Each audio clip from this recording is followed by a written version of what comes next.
ఇదే అనమాట మన ఇండియాలో biggest and tallest Vishnu statue. అది నేను చెప్పడం లేదు, గూగులే చెప్తుంది. సో హాయ్ ఫ్రెండ్స్ అందరికి, ఈ రోజు మ్యాటర్ ఏంటంటే ఈ రోజు మన బర్త్డే అనమాట. అందుకే ఇంకా గుడికి వెళ్ళాలనేసి మా మమ్మీ తెల్లారి ఫోన్ చేసి అయితే వార్నింగ్ ఇచ్చింది. ఇంకా మేము రెడీ అయ్యి వెళ్ళి చూస్తే బండి అయితే ఈ స్థితిలో ఉంది అనమాట. చూసుకోవచ్చు ఎంత దుమ్ము ఉంది అనేసి. ఇంకా దాన్ని క్లీన్ చేసి స్టార్ట్ అయ్యి కొంచెం ముందరికి వెళ్ళామో లేదో వెంటనే గుర్తు వచ్చింది హెల్మెట్లు మర్చిపోయామని. మీరు కూడా ఎప్పుడైనా బండిలో బయటకు వెళ్లే ముందు ఖచ్చితంగా హెల్మెట్లు అయితే వేసుకుని వెళ్ళండి. తనకి లొకేషన్ అయితే వేసుకుని స్టార్ట్ అయిపోయాము. నేనైతే ఇయర్లీ 2 times అయితే వెళ్తాను అనమాట. ఒకటి నా బర్త్డేకి, ఇంకోటి మమ్మీ బర్త్డేకి. మా మమ్మీని కూడా గుడికి తీసుకుపోవాలి కాబట్టి ఫైనల్లీ మనం అయితే గుడికి రీచ్ అయిపోయాము. మీరే చూసుకోవచ్చు రోడ్ నుంచే వ్యూ ఎలా ఉందనేసి.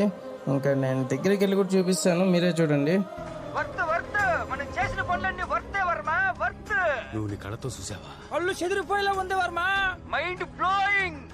ఏరే లెవెల్ వర్మ. ఈ స్టాచ్యూ వెనకాల మనకి టెంపుల్ ఉంటుంది. మనం టెంపుల్ లోకి వెళ్ళాలంటే వాళ్ళు 1 రూపాయి కూడా ఛార్జ్ అయితే చేయరు. కానీ మనం ఈ స్టాచ్యూ పైకి ఎక్కాలంటే మాత్రం ఖచ్చితంగా 100 రూపీస్ అయితే ఛార్జ్ చేస్తుంది. ఈ వీడియో మీకు నచ్చినట్లయితే ప్లీజ్ లైక్ కొట్టి సబ్స్క్రైబ్ అయితే చేసి పెట్టుకోండి. మళ్ళీ కలుసుకుందాం.